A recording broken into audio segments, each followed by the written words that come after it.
An elderly man sat in a chair while the tattoo artist worked his magic. He looked at the woman sitting in a chair nearby, the woman who had been keeping her promise to heal his heart for the past 50 years. This tattoo was supposed to be only the second and last in his life, and it was intended for her. He thought about the events of half a century ago that led him to this chair. John Harkness was damn good at his job. He was an excellent mechanic in civilian life and also successful in killing enemies as a combat marine.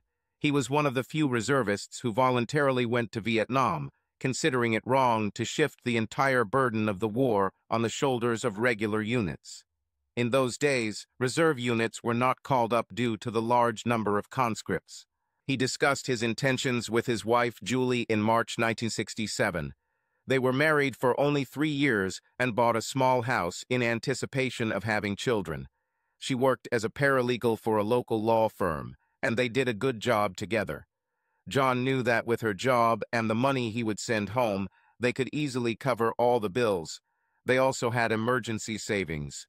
Julie was crying, but she seemed to understand. John's sense of justice was unshakable. John was a big man, about 6'6" in tall, strong, and muscular. He had a well-deserved reputation as a pugnacious fellow, but marrying his high school sweetheart 2 years after enlisting in the reserves mellowed him out. He was still able and willing to fight if necessary, but he no longer started fights like he used to. They said goodbye and spent a passionate night before he left. "You must come back to me safe and sound," she said, "and don't even think about looking at other women. This is mine, only mine," she added. "Don't worry, honey," he said. "I will take care of myself, and you behave well while I'm gone. I know how these rich lawyers work." "Don't worry, honey," she said. "I promise to be good." Before leaving the States, John updated his will and arranged for a portion of his military salary to go towards paying his mortgage. That took up about half of the meager $240.60 he earned each month as an E4 with more than 4 years of service. He also agreed to transfer a quarter of the remaining money into their bank account so Julie could pay utilities. He didn't think he'd need much himself, and he knew he'd get hazard pay. However, he allowed himself to get a tattoo on his upper right arm, a knife with a ribbon on which was written "Death Before Dishonor." He also saw another tattoo that caught his attention, a rose with space for a name. He remembered his father's advice and did not do it, but still admired the art. Arriving in Vietnam, he was assigned to a regular Marine battalion and, as a corporal, made a fire team commander. The sailors were initially suspicious of John as a reservist, but he won their respect after several battles. Unlike many other Marines, John refused to enter into intimate relationships with local girls, not only because he was happily married and took his vows seriously, but also because he feared what they might carry. "Come on, man, relax. This is fucking Vietnam," said Harker, a black corporal from the Bronx. John took out a photo of Julie and showed it to Harker. "Not with the one waiting for me at home," John said. "Man, she's a beautiful woman, but you know some other guy is already with her," Harker said. Jody is Army slang for guys who seduced military wives whose husbands were in the service. Jody was hated no less than Charlie, one of the enemy's nicknames. John shook his head. "No way. My Julie would never do that," he said. "Yes, of course," said Harker. "And I am the king of the Bronx, with a bridge for sale." John wrote to Julie at every opportunity and treasured her letters, sometimes rereading them several times. At first, letters arrived approximately once every 2 weeks. However, after a few months, they began to come less often. John didn't think much of it, given that their unit was constantly on the move, but he still found it strange that he heard from his parents more often than from her. One day, he received photos of Julie in a swimsuit he had never seen before and wondered who took them. He didn't dwell too much on it and continued to carry out his duties, believing that his wife was still faithful. At Christmas, he received a card and a letter from his parents, but nothing from Julie. Now he began to worry, but did not attach much importance to it. Vietnam is not the place for such worries. In mid-January 1968, his unit found itself near a city called Da Nang. According to rumors, Charlie was about to launch a major offensive for the Vietnamese Lunar New Year known as Tet. His Marines went about their business, and at the end of the month, all hell broke loose. John's position was attacked early in the morning, and they fought like mad. They managed to repel the attack, but most of John's team, including Harker, were killed in the brutal battle. John was also wounded. John and other wounded Marines were evacuated to the Naval Support Station Hospital in Da Nang and then transported to a military hospital in San Francisco. Fortunately, doctors were able to save his leg, but he faced a long period of treatment and rehabilitation. The bullet that pierced his side missed his vital organs. Nothing could be done about the ear other than bandage it, and the stitches on the cheek would leave a scar. The nurses believed that the scar would give John nobility, but he doubted it. However, his time on the field was over. A Marine officer came, gave him a Purple Heart, shook his hand, and told him he had been recommended for the Silver Star. He already had a Bronze Star with Combat V and a Navy Department Medal. To make matters worse, the only surviving member of his crew, a lanky Texan named Jennings, died from his wounds, which happened in about 30% of the battle wounds in those days. His parents met him in San Francisco soon after his arrival. John wondered why Julie wasn't there. Did she know he had returned to the States? His father, a Korean War veteran, looked him over and shook his head.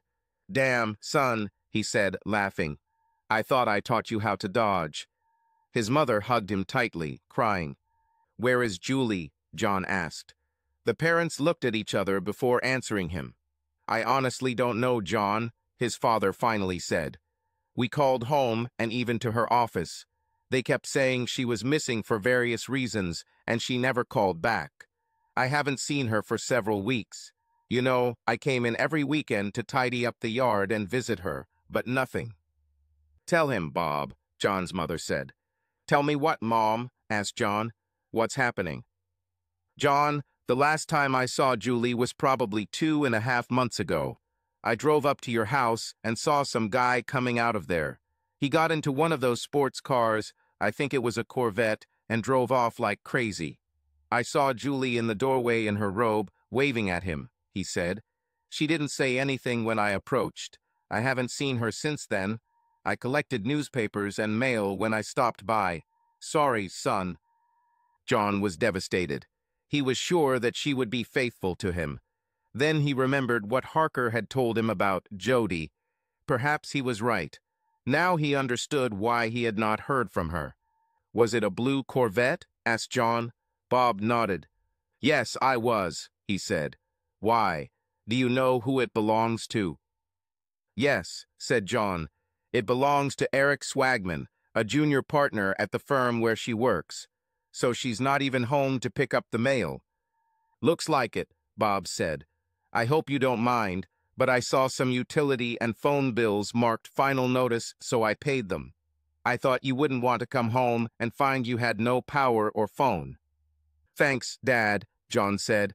"I'll pay you back when I get home, I promise." "Don't worry about it, son," Bob said. "You just take care of yourself and get better. Don't worry about these things until you're ready. If you want, I will issue a power of attorney. If she doesn't pay her bills, there's no telling what else she's done. She may have already completely drained your accounts."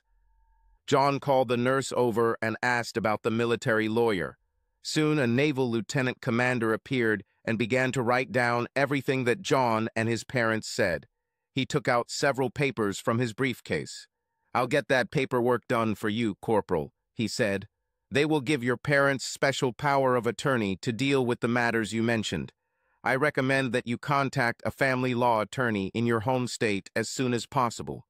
I will prepare the documents, and we will meet here this afternoon for signing and notarization." "Thank you, sir," John said. After the lawyer left, Bob turned to his son. "As soon as we get home, John, I'll check the bank to find out what's going on. I still have the key to the house you gave me, so I'll stop by and see how things are going there. You know, old George Williams retired a couple of months ago and is now doing private investigations. I can talk to him and see what he can find out if you want," he said. I don't know if I can pay for a private investigator, Dad, John said. Bob shook his head. Don't worry, son, he said. George owes me several favors. Hell, we've worked together for the last 13 years. And if you want, I'll talk to our family lawyer. I think he's still practicing family law. By the way, Bob said, old Wilkins said that your place is still free in the workshop. He's been saving a quarter of your salary since you left. Wanted to use this as a return bonus. He said he would never let go of the best mechanic in the state. Just don't tell him I told you. John appreciated this. Wilkins was a kind and generous man, but he rarely showed this side of his character. He was honest and always treated customers well, but had a gruff demeanor that put most people off. That sounds good, Dad, John said, wiping away a tear running down his cheek. Damn woman, he thought. His parents hugged him. Everything will be fine, son, his mother said. We can handle it. A couple of hours later, the lawyer returned with a civil notary. After the documents were signed and certified, John's parents left, promising to call as soon as they found out anything. They thanked the nurse on the way out, taking the phone number for John's room. Your son is in good hands, the nurse said. He should be discharged in a couple of weeks, but he has a lot of physical therapy to do. The doctor is working on getting him placed at your local VA, and please call anytime. John was left alone with the ruins of his life. He was finally able to sleep, but when he dreamed, it wasn't about Julie. He dreamed of 4 Marines from his fire team. In one of the dreams, John sat with them in the hut by the fire, chatting, as they often did in Vietnam. But there was something strange in their faces. They were disfigured. Still, John was glad to see them. I'm sorry I couldn't take you with me, John said. Harker smiled broadly, lit a cigarette, and shook his head. It's okay, Corporal, it's not your fault. We know you did your best, he said, taking a drag from his cigarette. Besides, where we are now, there's no Charlie. Jennings lit a Marlboro and nodded. Harker is right, he said. I'm just surprised any of us made it out of there. There's no doubt about it, said Johansson, a large blond man from Wisconsin. Damn, there was only, 10,000 of them against the 4 of us, added Trujillo, a 4th-generation Mexican from Colorado. I think we killed about 9,000 of them. The others laughed. Harker looked at John and his face became serious. You have another battle ahead of you, brother, and we all know that, don't we? The others nodded and hummed in agreement. You and I were talking about Jody. Yeah, I was just kidding at the time, but you need to fuck him. The others reacted like Marines, with growls that only other Marines could understand. Hey, Corporal, we may not be with you in person, but we are with you in spirit, Johansson said. Thanks, guys, John said. You are the best. That's for sure, Harker said with a big smile. See you. John woke up sweating. He knew it was just a dream, but it seemed so real, and he remembered it as if it had actually happened. He remembered what Harker had told him. Oh yes, someone will pay for this, and big time. But first he needed information, and he would soon have it. A couple of days later, John received a call from his father. There's bad news, John, Bob said. Julie withdrew all the money from your checking and savings account, leaving only $5 left. It looks like she withdrew $545 from her savings account 2 months ago. I have a bank statement here. Everything is done in cash. The only money that came in these 2 months was your military salary. According to the checkout and the cashier I spoke with, Julie Parrish came a couple of days after your payday and withdrew all but $5 to keep the account open. She didn't open another account at that bank, so I don't know what she did with the money.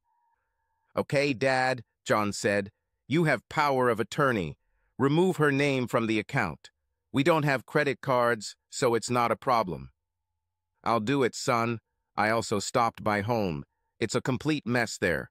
Food is rotting on the table, dishes are in the sink, and the house stinks. It looks like she took all her things except her wedding dress and our wedding album, he said. I found her wedding and engagement rings. She threw them into the trash can in the bathroom. Sorry.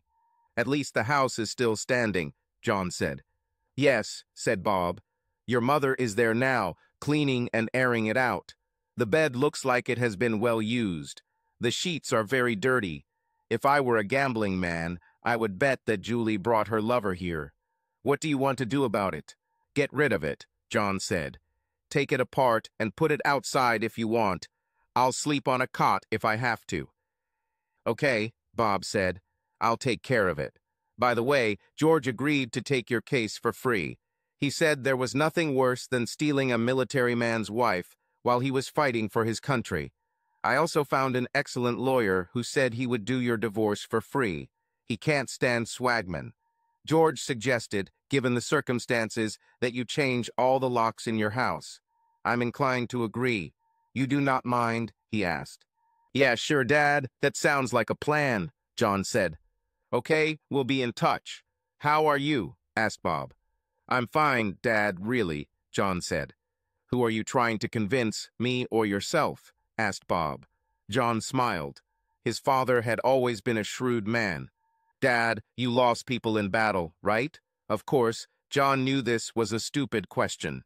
As a newly commissioned second lieutenant, his father served as a platoon leader in the 1st Marine Regiment under Colonel Lewis B.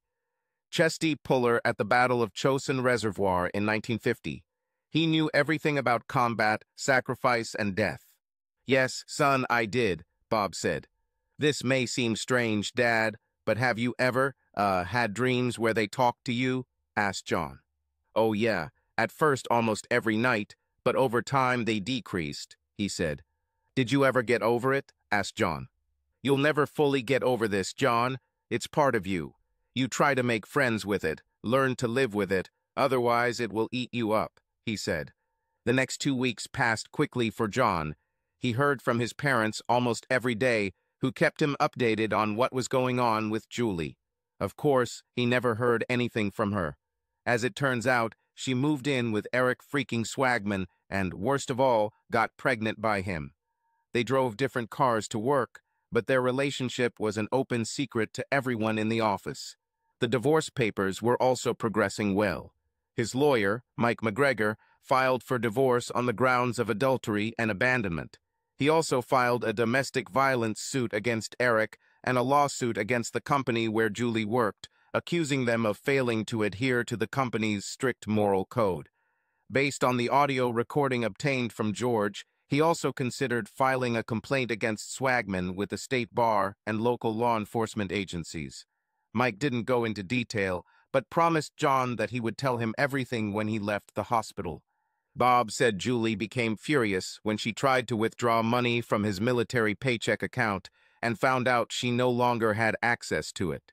She called John's parents and threw a fit, but they just sent her to her lover for money.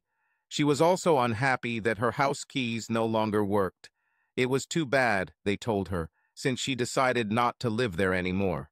John had a good laugh about it and decided to focus on his therapy, both physical and psychological.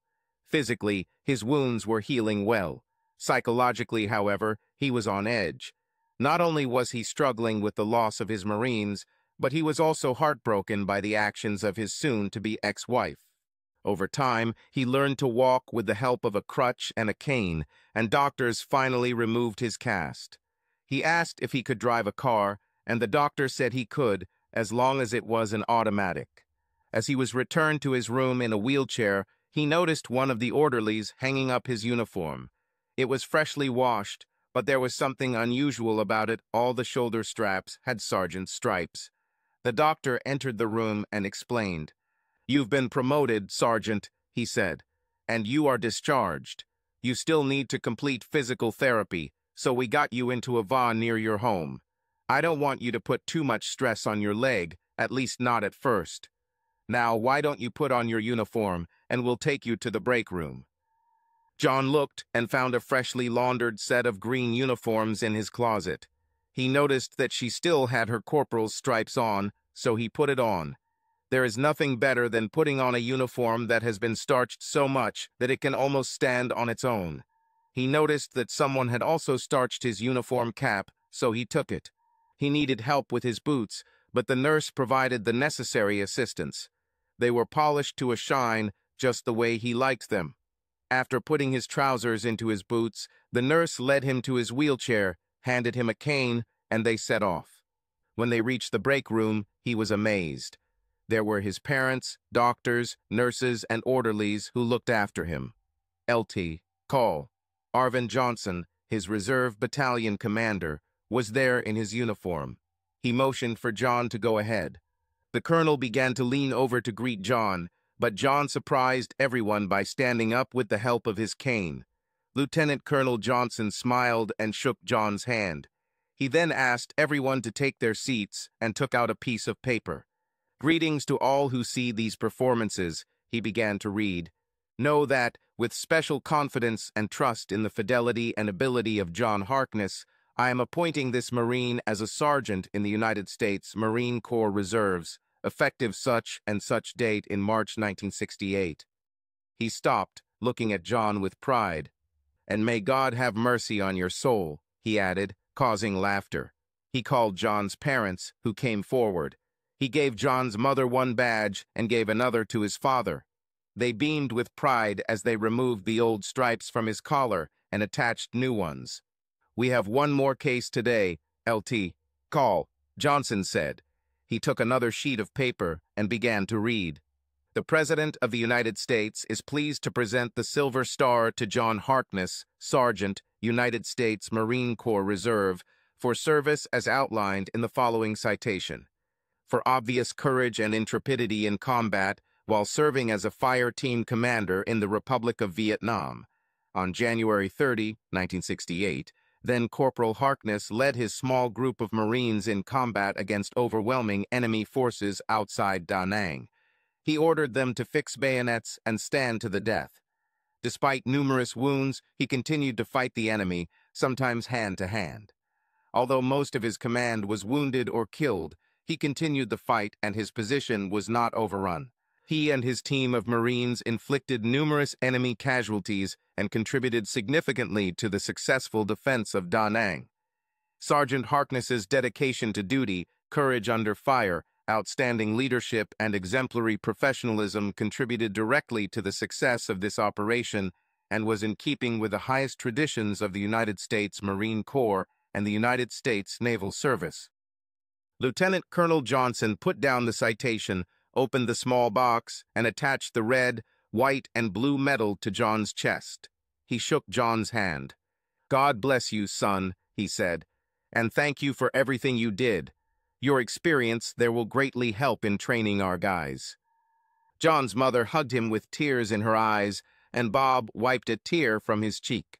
"I'm so proud of you, son," she said. "Me too," Bob said, shaking John's hand. After folding and packing all his belongings into a sea bag, John changed into his Class C uniform, short sleeve, khaki shirt, and green pants, since Marines were not allowed to wear green uniforms off base, and wheeled his wheelchair to the lounge where his parents were waiting for a taxi to take them to the airport. A few hours later, his parents brought him home.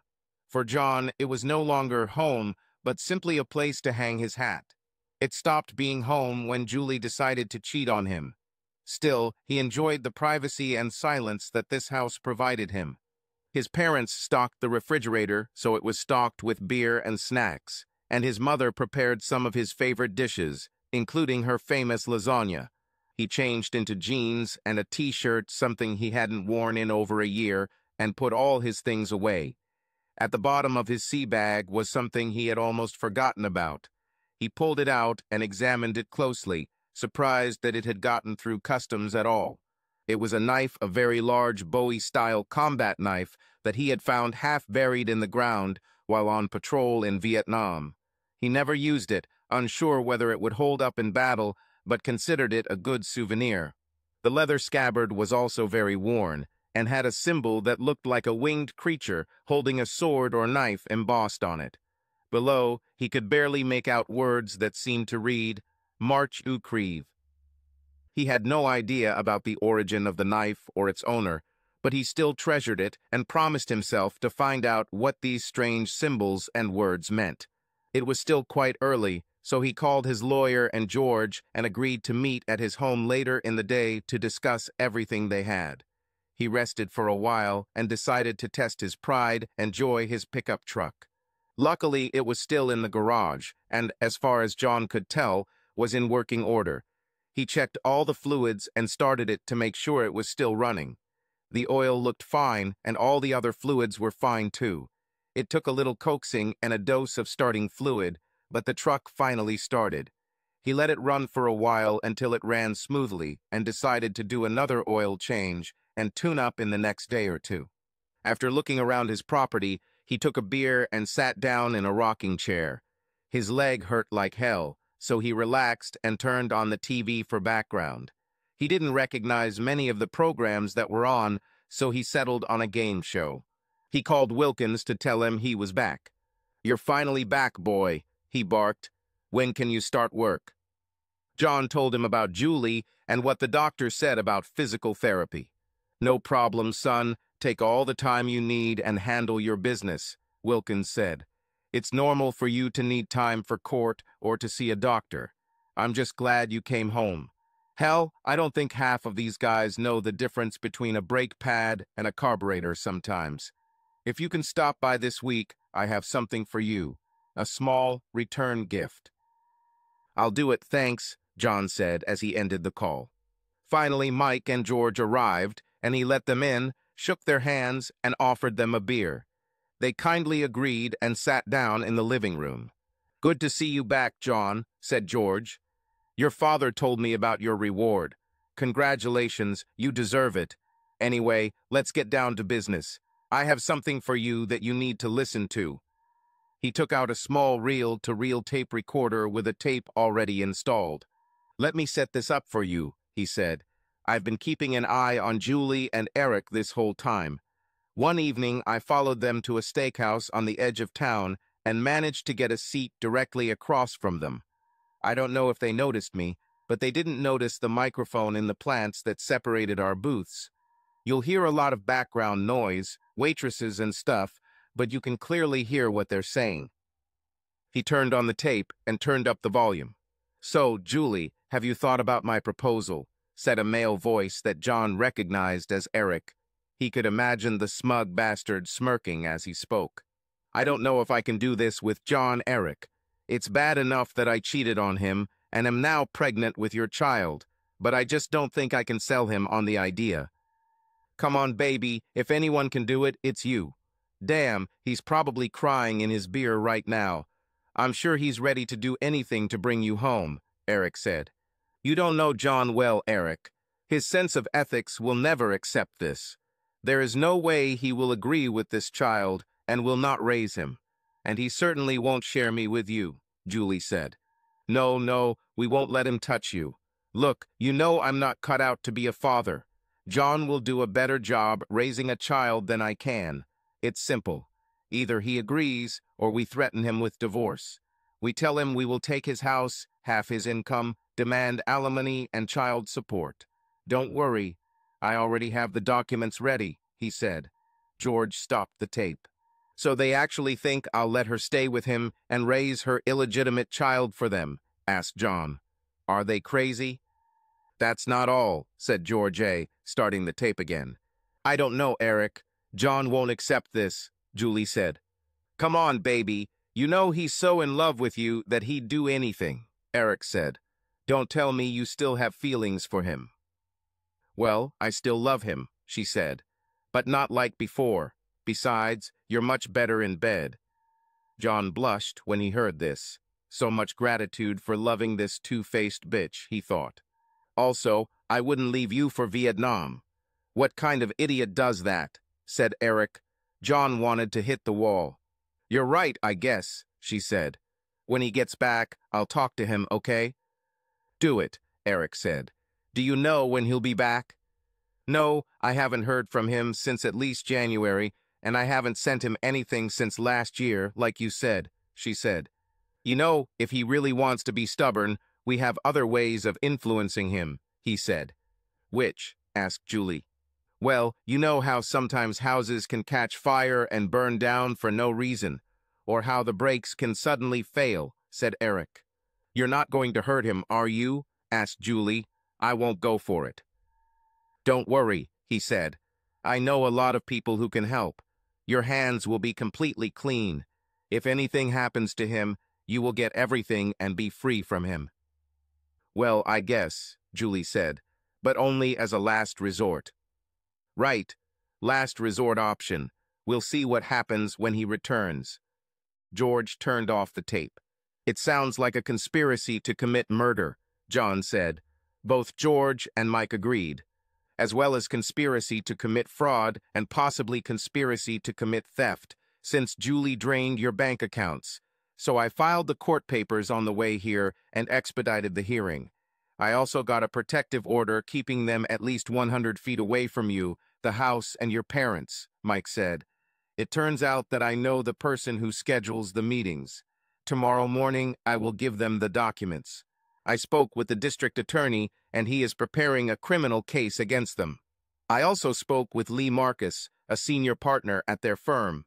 We've been friends for a long time, and he's outraged by their actions. I informed him of our intention to file a lawsuit against the firm and of conspiracy to commit criminal activity. By the time we're done, Swagman will be happy to avoid jail," Mike said. "You know, your father and I still have friends in the department, including the chief," George said. "I talked to a few of them, and they agreed to keep an eye on you."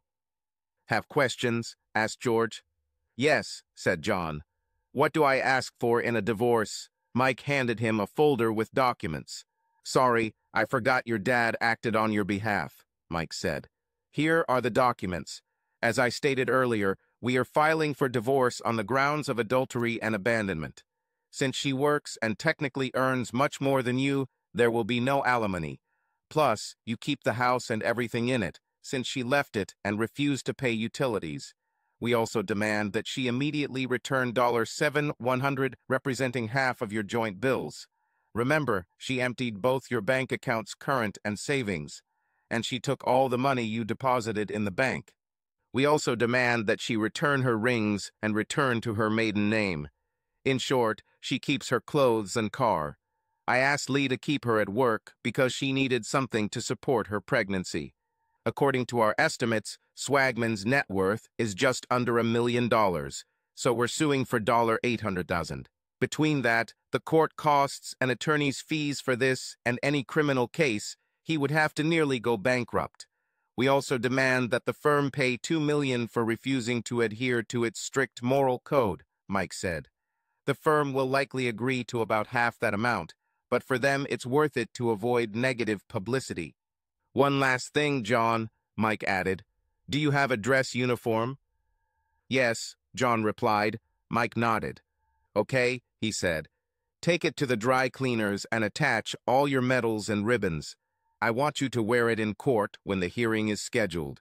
I want everyone to see who Julie and Eric betrayed. I have another surprise for them, but I'll keep it a secret for now if you don't mind." "No, I don't mind," John said.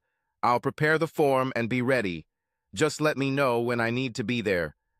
"Necessarily. Now, if you don't mind, I have meatloaf and apple pie waiting at my house." "John, why don't you get some rest?" Mike said. "I'll do that," John said. "Thought I'd go to the water hole for another beer and see if I'd see any of my old friends." "Just be careful, John," said George.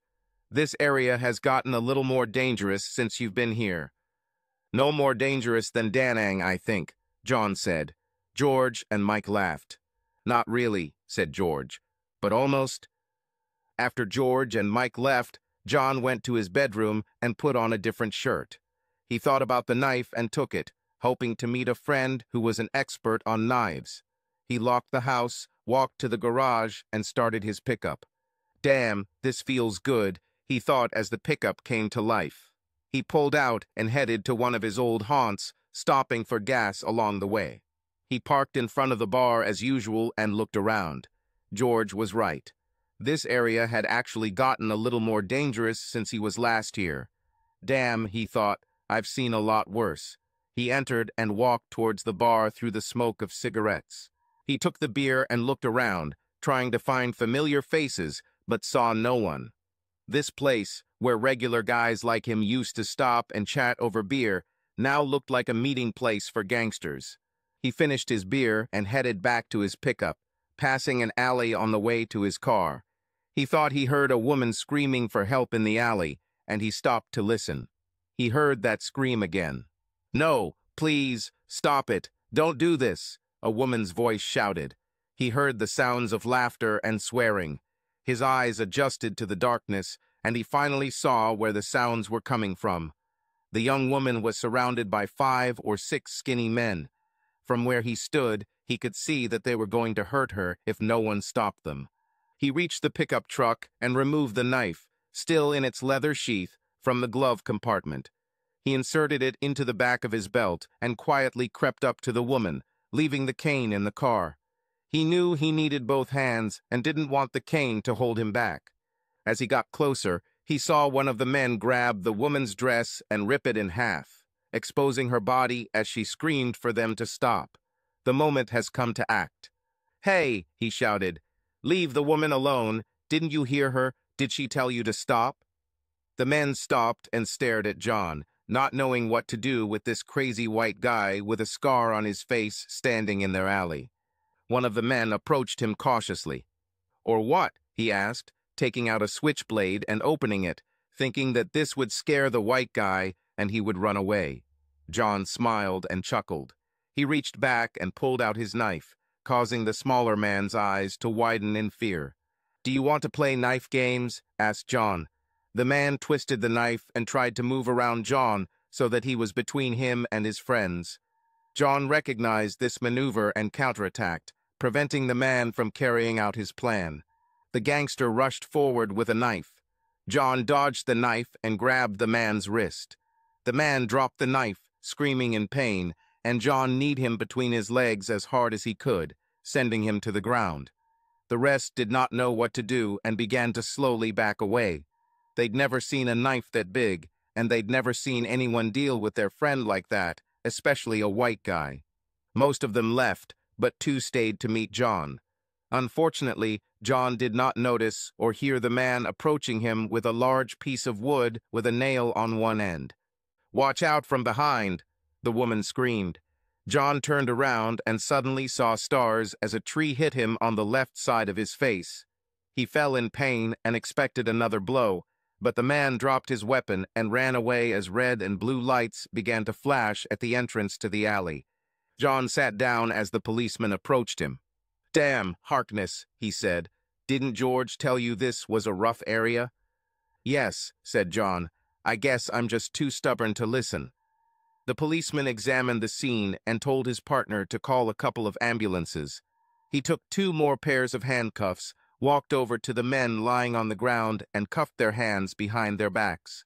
He returned to John and noticed a knife lying next to him. "This is a knife," he said. "Where did you get this thing, John?" "Picked up in Vietnam," John said. "Give it here," said the officer. "Do you have a case for this?" John pulled out a leather sheath and handed it over. The officer examined them carefully. "Foreign Legion? Seriously?" he asked.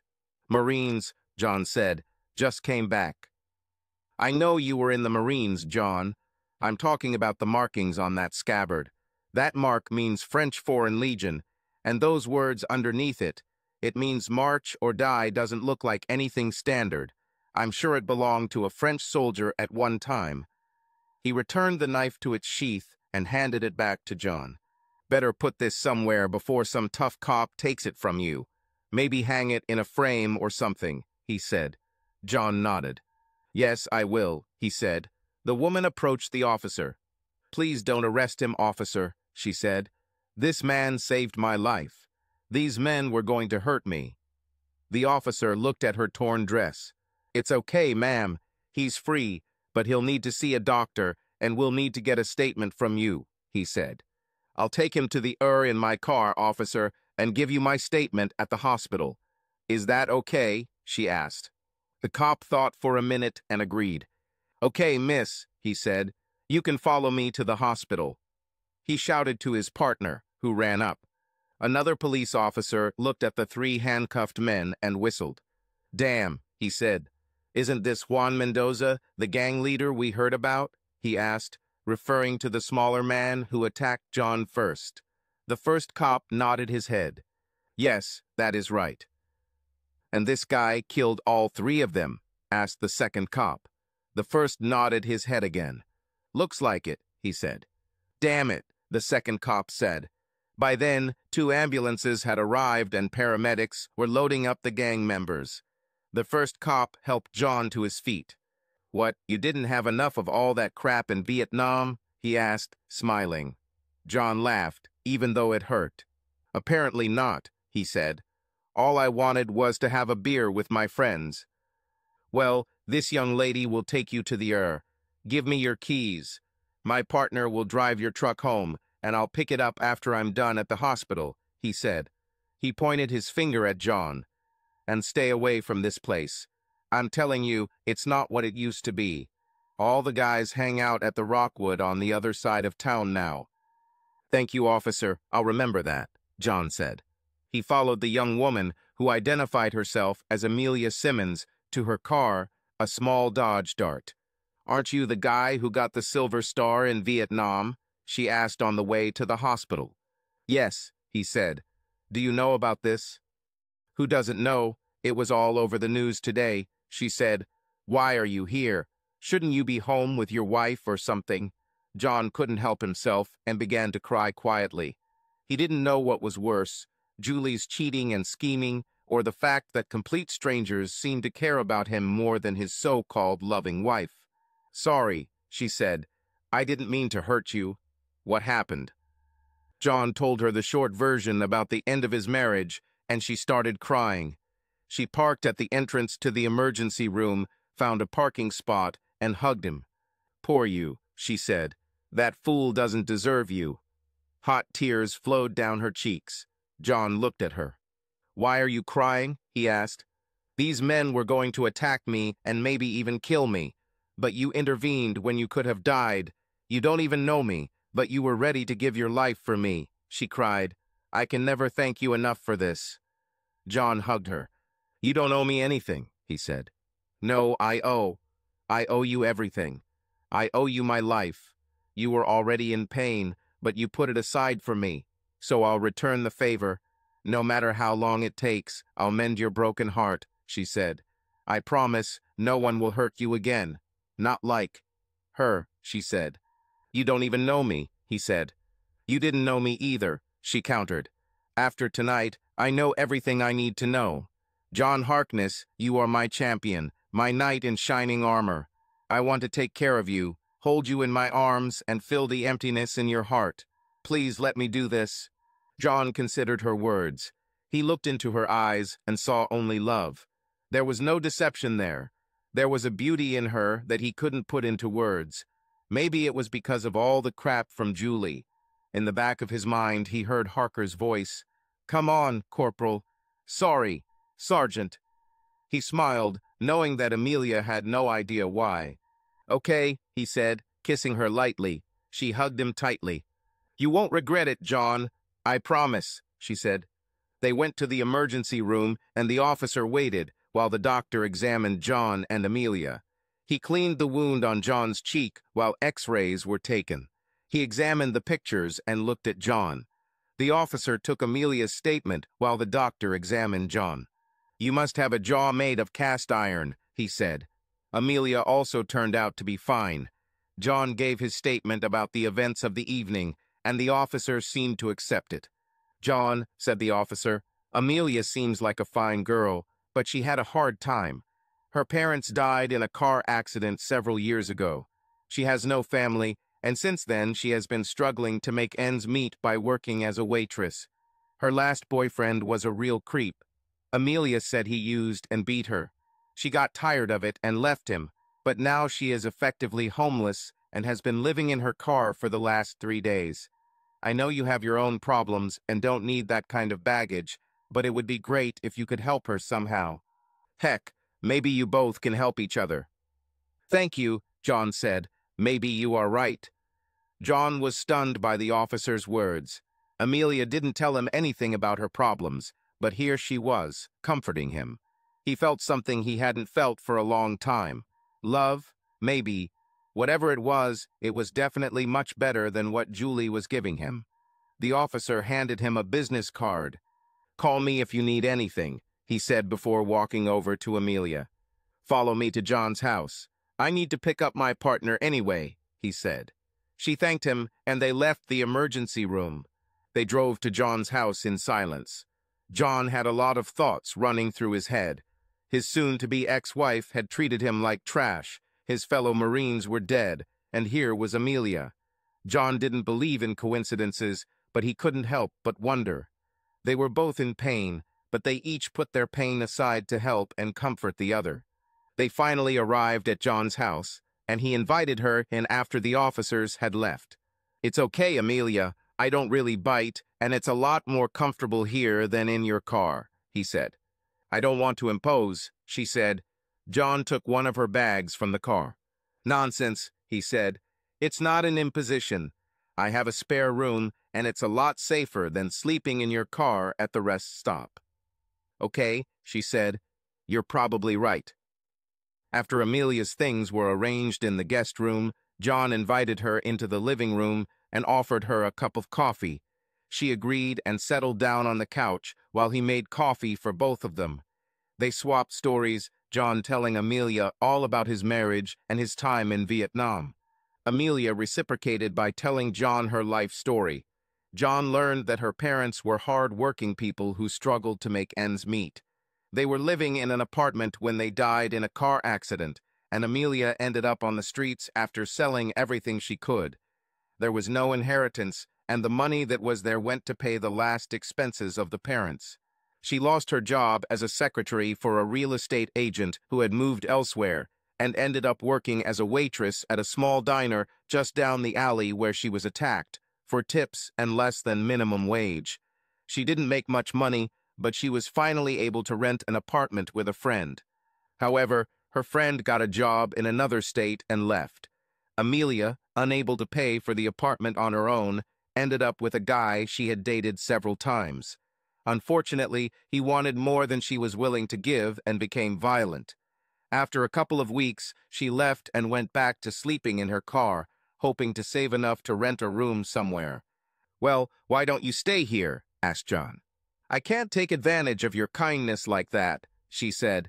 I can't pay you anything, and it won't look good with your divorce and everything. No problem, John said. You can sleep in the second bedroom, maybe help me keep the house in order. As for my divorce, if anyone asks, I'll tell the truth. You were homeless, and I let you stay in exchange for help around the house. That sounds good, Amelia said. I hope you don't get tired of me. John laughed. No problem, he said. I hope you can look at that ugly face, he added, pointing to his cheek. She ran a couple of fingers over the scar and his left ear. I can handle it, she said. Besides, I think it makes you look manly, like someone who doesn't put up with any nonsense. He laughed. Flattery will get you far, he said. Listen, it's probably going to be a busy place for a couple of days. Julie and her lover are getting papers tomorrow morning, so I expect the phone to start ringing a little after 9 a.m. I also have a few things to do. Want to join in? Of course, she said. Sounds like fun. I have a couple days off. Well, I don't know about you, but I'm exhausted and my leg is starting to hurt, so I'm going to bed, John said. I'll go with you if that's okay, she said, following him down the hallway. Do you mind if I sleep with you tonight? No sex, I just need someone to hold me. Of course, he said. I promise to be good. She smiled and went to the hallway bathroom to shower and change while John got ready for bed. He was already under the covers when she came in wearing a long t-shirt and panties. She lay down under the blanket, and he instinctively hugged her. She placed one hand on his chest and rested her head on his shoulder. God, she felt so good, he thought. They fell asleep and woke up the next morning with John hugging Amelia, his hand on her bare breast. He jumped up, startling her. Sorry, he said. Amelia smiled. They showered and got ready for the day. Amelia prepared breakfast while John got dressed. At 9:20 a.m. the phone rang. What the hell is this scam, John? Julie screamed. I don't want a divorce. And what is this cheating and abandonment? I don't care what you want now, Julie, John said. You left the house, refused to pay the utilities, stole thousands of dollars from bills, slept with Eric Swagman, moved in with him, and now you're pregnant with either his child or someone else. Does that explain it all? I didn't know you were back, John, or I would have come to you, she said. Bullshit, bitch. It was all over the news. Hell, people who don't even know me welcomed me home. But not you. No, you're too busy cheating with your boyfriend to care about your husband, he said. You don't understand, John. I still love you, she cried. No, bitch, you don't understand. I haven't heard from you since last year. I found out about all this when my parents came to see me in the hospital after I was shot. You didn't even bother to send me a card. How can you say you love me when you have this bastard? But I love you, John, she said. No, you don't, bitch, he said. What did you tell him when they discussed me raising your bastard? John, how do you know what I said? She asked, crying. He had never spoken to her like that before. And you really mean it? Just sign the damn papers and get it over with. We're done. We're through this, John said. And I'll drag your boyfriend along with you. Suddenly, Eric picked up the phone. Listen, asshole, I'll bury you, he said. I don't think so, moron. Real men, much tougher than you, tried, and now they're fertilizing the earth. You want to compete with me, buddy? I'll bury you, and you'll be begging for mercy. Look at these papers. There's a lien order for you and Julie. I heard you planning to set my house on fire and sabotage my truck. I promise you, asshole, if you come anywhere near my house, you'll get it right in the ass. When I'm done with you, you'll be glad you don't end up in it. Prison, John said. We'll see, Eric said. Julie picked up the phone again. John, please, let's talk about this. There's no need for a divorce. Eric and I have a proposal for you, she said. If you want to talk to my lawyer, John said. And here's a proposal for you. Get to hell and die. John hung up and punched the wall. Damn her, he shouted. Amelia walked up to him and hugged him. It's okay, John. She deserved it. They both deserve it. Let the lawyer take your case. That's what he gets the money for. Calm down, John. Please, she said. How can she say she loves me after everything she's done? Asked John. I don't know, John, she said. It's obvious she's out of her mind. Come on, you said we had things to do. Let's get out of here and take care of them, okay? Okay. You're right, he said. What's on our list for today? She asked. I need to visit my civilian boss, get my dress uniform dry cleaned, and have medals pinned on it, then buy parts and service the truck, he said. Well, let's get started, she said. We have a lot to do today. But first I'll call my lawyer, he said. Amelia agreed and John called. He told Mike about the call from Julie. Yes, I thought she would faint, he said. And Swagman looked like he was about to hit something. I'll be interested to see what they come up with. By the way, I talked to Lee, and he said he had a meeting with the senior partners and the board of directors this afternoon. And make sure that your dress uniform is ready because we have a trial next Friday. Great. Thanks, Mike, John said. I'm dropping them off today. I'll call you if I hear anything. They left the house and turned in John's uniform along with his medals, with instructions for cleaning and attaching the medals. The owner was an old military man who served in World War II and knew how to do it right. Then they went to old Wilkins. Hey, boss, John said as he and Amelia entered. Wilkins looked up from the pile of papers on his desk. Hello, the devil himself, he said. Damn it, I need a damn secretary. I don't have time for all this paper crap. I have cars to fix. John looked at Amelia. Seriously, he asked. Do you really want to hire a secretary? Hell yes, Wilkins said. Look at all this. Plus, I have to answer phones and deal with customers at the counter. I know someone who was a secretary and probably needs a better job. Interested? Asked John. Hell yes, he said. John took Amelia's hand. Let me introduce you to my new friend, boss. This is Amelia Simmons, and she was the secretary, he said. Wilkins looked at her. Think you can handle all of this, young lady? He asked. Amelia nodded. Easy, she said. I can type 50 words per minute, sort documents, take shorthand, and work with customers. I can even operate the cash register at the counter. Wilkins thought for a minute and nodded. Are you working on it now? He asked. Yes, I'm a waitress now, but I don't make much money, she said. Here's what I'll offer you, young lady, he said. Give your boss 2 weeks' notice, then come work for me. Since you're John's friend, I'll start at $125 a week. Is that okay? Yes, sir. Thank you, Mr. Wilkins, she said, smiling. Do you know anything about cars? He asked. Not as much as you, but my father taught me a lot, she said. This is even better, Wilkins said. Oh, John, I have something for you. He took out an envelope and handed it to John. Call it a coming home bonus if you want. John opened the envelope and saw a check for $2,340. He shook Wilkins' hand. Thanks, boss. It means a lot to me, he said. Well, you deserve it in my eyes, he said. Deal with your cheating wife and then go back to work, okay? It will be done, boss, John said. Wilkins waved them out. You guys go, okay? Wilkins said. They both shook hands with the old man and left. Wow, $125 a week, Amelia said. I've never earned so much. Thanks again, John. You're welcome, he said. You know, that's almost twice what I make as a sergeant in the Corps. It can't be, said Amelia. Yes, John said. Do you really know anything about cars? Yes, said Amelia. We didn't have a lot of money, so Dad did most of the fixing himself. He taught me how to tune a car, change belts and tires, and change the oil. Don't tell old Wilkins that. He'll put you under the hood of his car, John said. Amelia laughed. I could use a little lube under my nails. You take everything you need to set it up, and I'll show you, she said.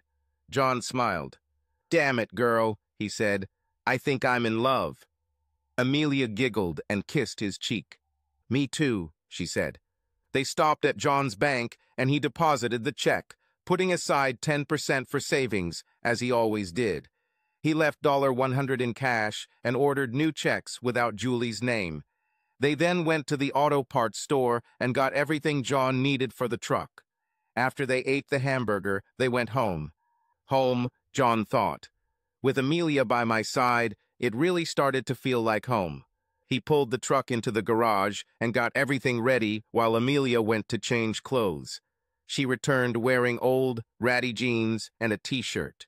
So what do you want to do? Asked John. Amelia grabbed the spark plugs and wires.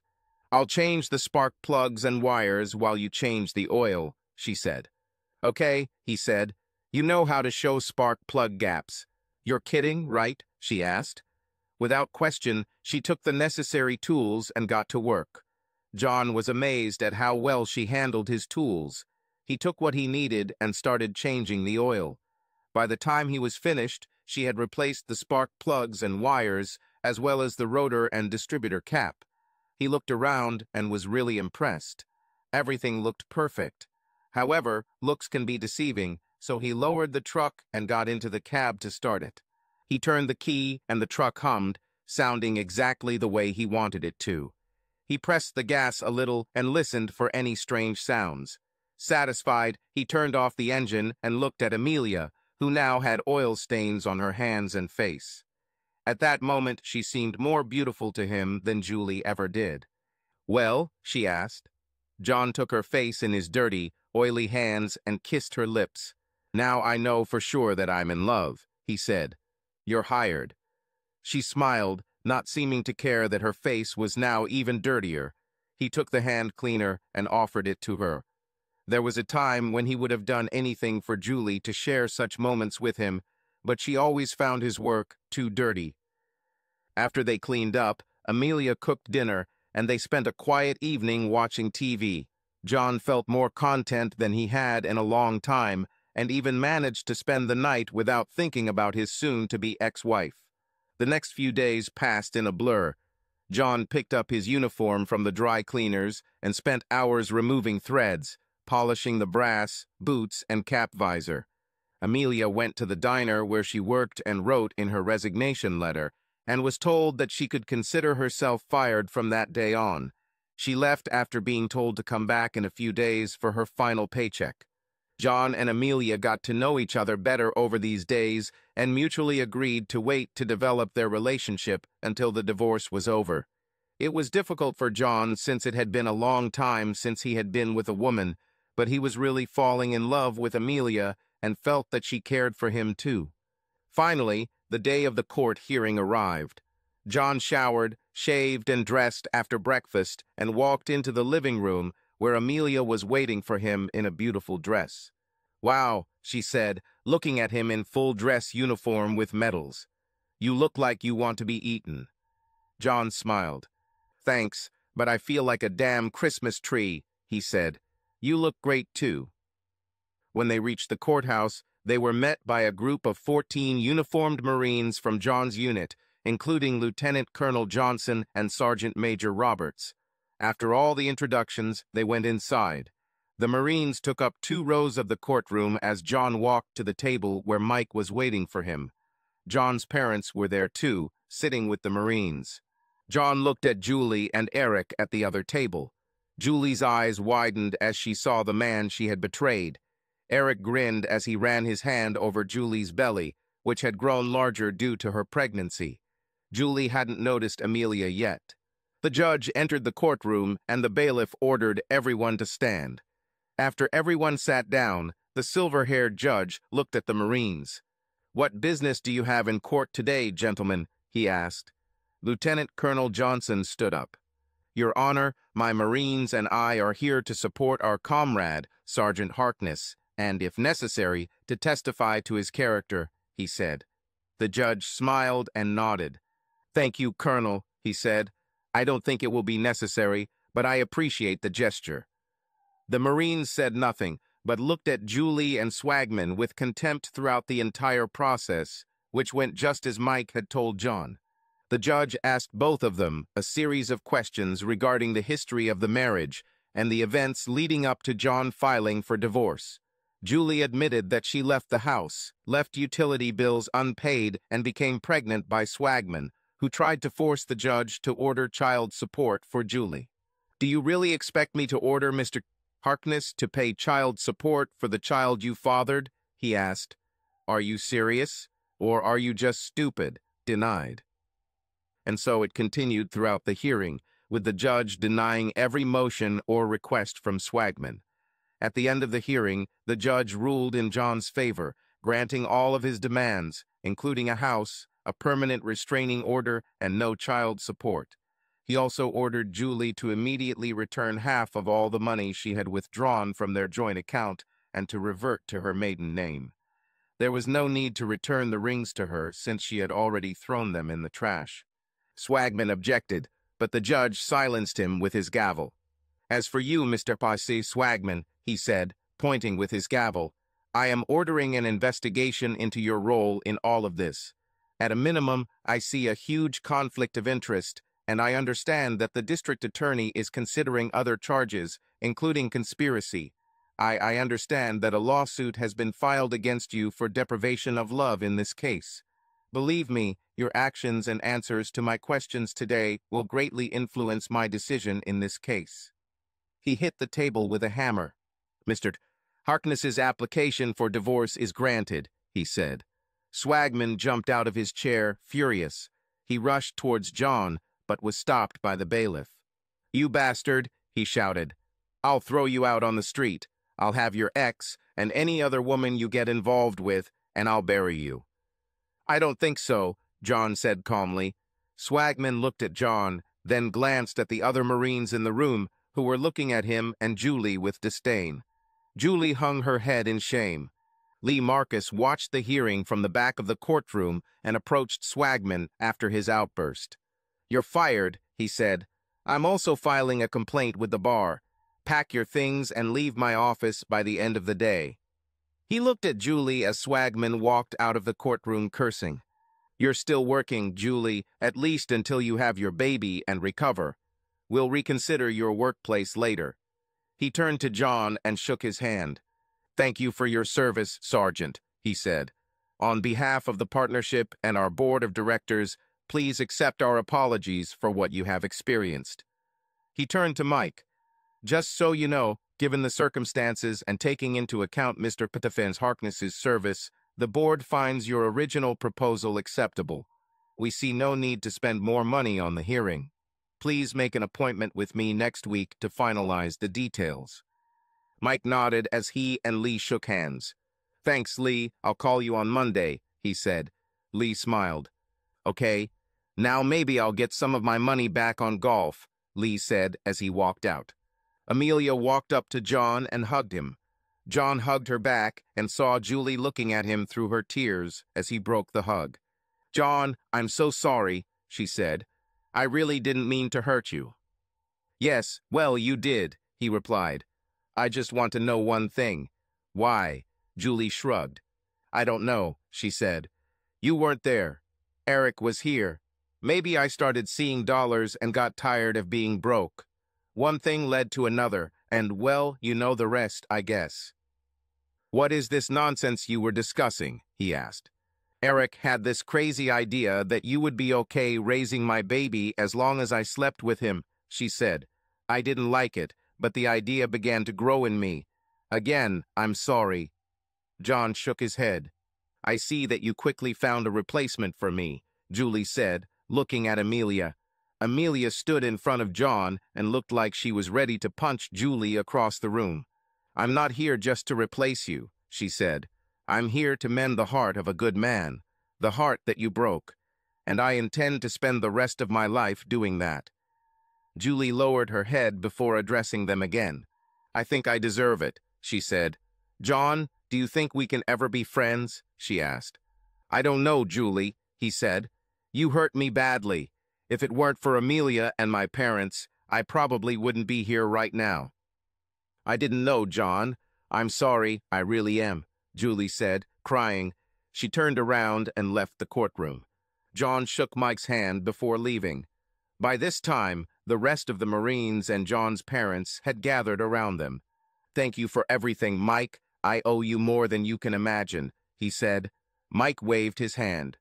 Hey, that's what family and friends are for, right? He said. Besides, I've always wanted to knock that idiot out of his place. I'll contact you next week after talking to Lee. You've got a big payday coming up, you know. Now, why don't you two go and celebrate? You deserve it. After shaking hands with the Marines gathered around them, he gathered his things and left. Good job, Sergeant, said Lieutenant Colonel Johnson, shaking his hand. Other Marines also shook his hand and wished him luck. After they left, John's parents hugged him. We're so proud of you, son, his mother said. Who is this beautiful lady? She asked. John proudly introduced Amelia, and they hugged her like a long-lost daughter. You must bring her to dinner, John, said his mother. John smiled. I hope to do this very often from now on, he said. Julie's pregnancy didn't go well. After the hearing, she lost the child and was told that she could not have any more children. The company kept her at work, but forced her to sign an agreement that she would not enter into intimate relationships with any of the staff. She worked at the company for another 20 years and remained single during this time. She kept in touch with John and Amelia and sometimes looked after their children. One night, while driving home, her car was rammed by a large truck that ran a red light, killing Julie instantly. John, Amelia, and his parents attended the funeral. Eric Swagman lost almost all of his fortune fighting legal claims against him. He lost to John, then lost every appeal at the bar. The district attorney was still reviewing the case against him, but didn't think he had enough evidence to formally charge him. With no money, no job, and no prospects, he was confronted by a group of very angry masked men after leaving a bar one night. The next morning, he was found beaten. No one was arrested, and police considered it a robbery gone wrong. A few weeks later, his body was found hanging from a rope. John proposed to Amelia on the day he received the final divorce decree. She agreed, and they married, with local Marine reservists performing a traditional sword ceremony. They continued to work for old Wilkins, even though they didn't need to. Wilkins died of a heart attack in 1980, bequeathing the workshop to John. John remained in the reserves and retired as a staff sergeant in 1992, about a year after returning from Operation Desert Storm. He still saw his old Vietnam comrades in his dreams from time to time, but like his father, he learned to deal with it. He and Amelia continued to run the shop until their retirement in 2008, at which point their two sons took over the business. One night, about 10 years later, John and Amelia were walking along the sidewalk, as they often did, and something caught his attention. It was a drawing of a tattooed rose that he first saw in Vietnam, with a ribbon in the center for the name. On a whim, John took Amelia by the hand and entered the store. "What are you doing?" Amelia asked. John showed her the tattoo and told her how he almost got one with Julie's name in Vietnam. "Now I want your name here," he said, patting his chest, "right above my heart, where it belongs." "But why?" she asked. "You promised to heal my heart all those years ago," he said. "And you did. And now I want the whole world to know how much I love you." Amelia's eyes were shining with tears. "You don't have to do that," she said. "Oh, yes, definitely," John said. "I owe you everything." She sat down, knowing that once John made his decision, nothing could stop him. "Are you sure you want to do this, old man?" asked the artist. John took off his shirt. "Hell yes," he said. "Okay," said the artist. "Won't this hurt?" Amelia asked. "Yeah, like hell," John said. "But to me, it's worth it." Amelia smiled and wiped away her tears as she watched the artist paint her name onto his skin. Subscribe to our channel so that your love doesn't cheat on you, and go ahead and listen to the next story, because this story is nothing compared to the next one. If you're under 18, don't even think click to the next one.